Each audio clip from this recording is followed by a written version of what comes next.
Yeah, today I'm diving into the statement that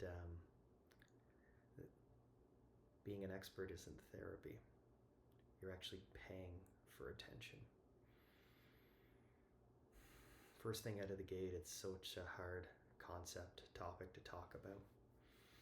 Just given that 99% of us are out there in the field, including myself, fraudulently performing to be this expert therapist above other people. And yet, the paradox of all that is that when we go to university and we hear that the client is the expert, that we're supposed to be non-judgmental and give up our expertise, diffuse power to meet them kind of where they're at. We actually don't do that. That's not the way we're trained. We're constantly bombarded by emails of the latest certification or expert that has figured out new parts work, level 3, level 1000 Scientology to learn to be all these firefighters or not your true self, and these people who are just hiding their own imposter syndrome that they actually don't know. And that was me for so long, pretending to be an expert, pretending that these models, these worksheets, these advancements and certifications were somehow for my client if I knew more. And really it was just for me. It was just to protect me from their darkness, because all I was doing in my light of expertise was hiding my own darkness. Man, it just hits me just diving into this question, just unhinged, without any preparation, that it's just so hard for us to hold attention, hold space for the other, long enough for them to go in their darkness to find their own light. And I was laughing today because I'm just so tired and exhausted sometimes doing it day in, day out, paying attention to people. And really that's what they're paying for, is for you to pay your attention forward. Because that's all anyone's ever looking for to find themselves, is just empathy, space, and silence enough from one other human that's not going to get afraid of their darkness and pull the ripcord to some advanced part of them that they're making sense of, some container that they need. Because really it's just for the therapists themselves to mask, to performing above someone else. And that doesn't heal people. That's why being an expert in the field, moving in that direction, third, fourth wave CBTs, third, fourth waves of new models that don't actually work. There's no perfect model out there, or we wouldn't need new ones. They're all just built on the same research. It's just the therapeutic relationship. But more than that, the second common factor of all this is authenticity. Just another human being to recognize that they're broken, that they're not going to run away from their own imposter syndrome to meet someone where they're at.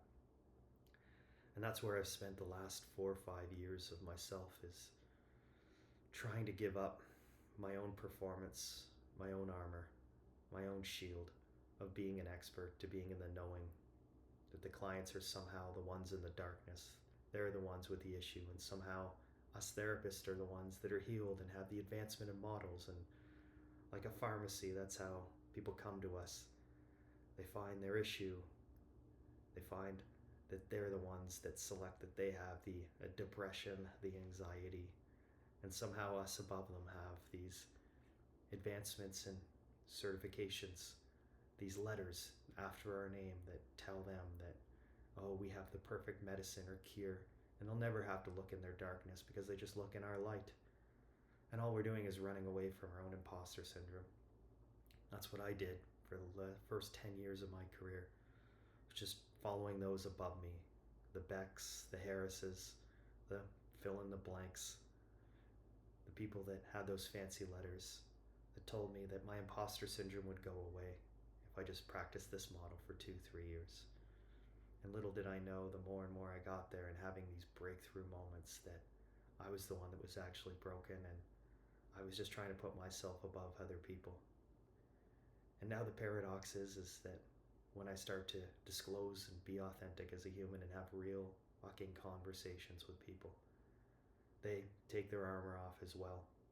Because both of us in a relationship, if we're both not the broken one, the knowing one, or the not knowing one. For the first time, they don't have to define themselves as having the issue or being broken. And maybe that's the whole paradox of all of this, is that we were broken in a version of ourselves towards the other. And all psychotherapy is just social re-engineering to discover that someone else can open up to their brokenness and they're not going to receive the same shame from above. They're just going to be met eye to eye, face to face, that, yeah, I too, you too, but also everyone else around you is just hiding their own darkness. All those glorified life coaches you see on LinkedIn, they're saying that they have the certifications in complex trauma or have these certifications in these addictions. They know. They actually are just building a tower that's just built upon not knowing. Because that's what empathy is, and that's why it shows up as the number one common factor in any meta-analysis on the planet. It's the first thing we're taught as therapists, is that you can't build a model without empathy.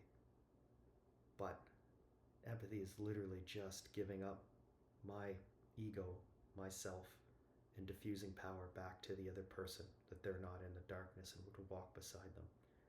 So how in the world would me being an expert, or anyone being an expert, actually heal people? It doesn't. It just convinces them of your container.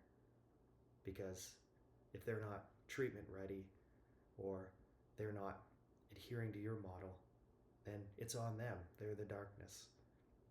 It's not actually on us as the therapists, but it is on us because our container we can't get around it to see through affirmation bias what actually is working. And yeah, it's an illusion where I know the other path goes down to the darkness. I don't. But I feel like every layer I hit, every piece of armor I take off, even these videos, which are so fucking hard to do, to call myself out as a fraud and not being an expert. Well, what I think heals people is actually knowing that you don't know. Being an expert of not being an expert. Allowing yourself to come down, and through empathy, being this two-way mirror, you're not only coming down, you're actually getting the person on the other side to come up, that they can know not to know, that they may have actually the answer inside, not you. And it's so freeing and scary both ways, but it's so liberating. I hesitate to say this, but fuck it. This week I took a risk with a client, and he was seeing himself as the broken one with addiction, and he couldn't follow, and he kept relapsing and felt such shame. But the moment I said, yeah, me too, I struggle with addiction and relapse all the fucking time. I've gone from day 1 to day 0 probably a million times. The only thing I haven't done is actually face that shadow and figured out what container am I actually putting to addiction? What devil that I hate about myself is there? Is there any light to it? And he said, yeah, wow, I can't believe that, yeah, you too. And I said, yeah, and a lot of these experts as well. We're facing the same thing, and we're losing, and we can't get rid of pieces of ourselves. But maybe if we could take them out of the box for a second and they would paradoxically change, we could change the whole puzzle. And we had this great connection, this conversation about addiction, a place that I told him I've never been to before, discovering what is addiction and why it is so shamed. And what world and what path are we actually trying in the light to conform to when it holds such darkness for us?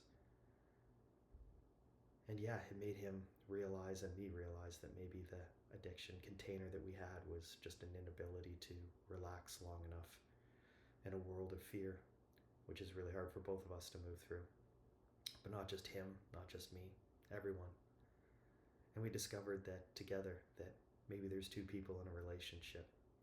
One people in the darkness with the issues that are willing to take the mask off and honor them, to be the sensitive ones.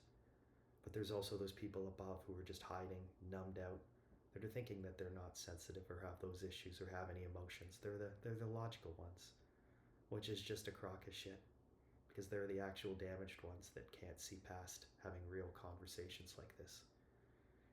And that's, as a therapist, I think is so powerful that I'm realizing as I'm just processing, which is so fucking crazy that I could just dive into my shadow and not know to figure out knowing. is that people are actually paying us for attention. But when you're an expert, you just give such inattention because you're hiding behind the masks and models that you're given the armor of the CBTs, the IFSs, the SEs. They're just convinced people that these things, these sandcastles, are actually structured and that are actually going to heal people. And yes, you need a container for the darkness, but it's not actually the model that heals people. That's what they find in meta-analysis, that there's no variance and differences in models. It is just a container for chaos. It's actually the relationship between two humans, not one above, but seeing eye to eye. It actually gets someone to take off the armor, to go deeper and deeper. Anyways, that's what I'm hitting out today, is that being an expert of not being an expert is actually therapy. Being an expert isn't therapy. It never will be. It's just running away. It's getting that broad stroke that we're above and we somehow change people's lives, even though they just come up to see us usually once a week, 50 minutes. They live a lot of other minutes. We don't give them space enough to change their own lives. And we don't come down from our thrones of knowing to meet them where they're at. Anyways, direct message me if, any of this resonates with you and you want to have a real conversation about it.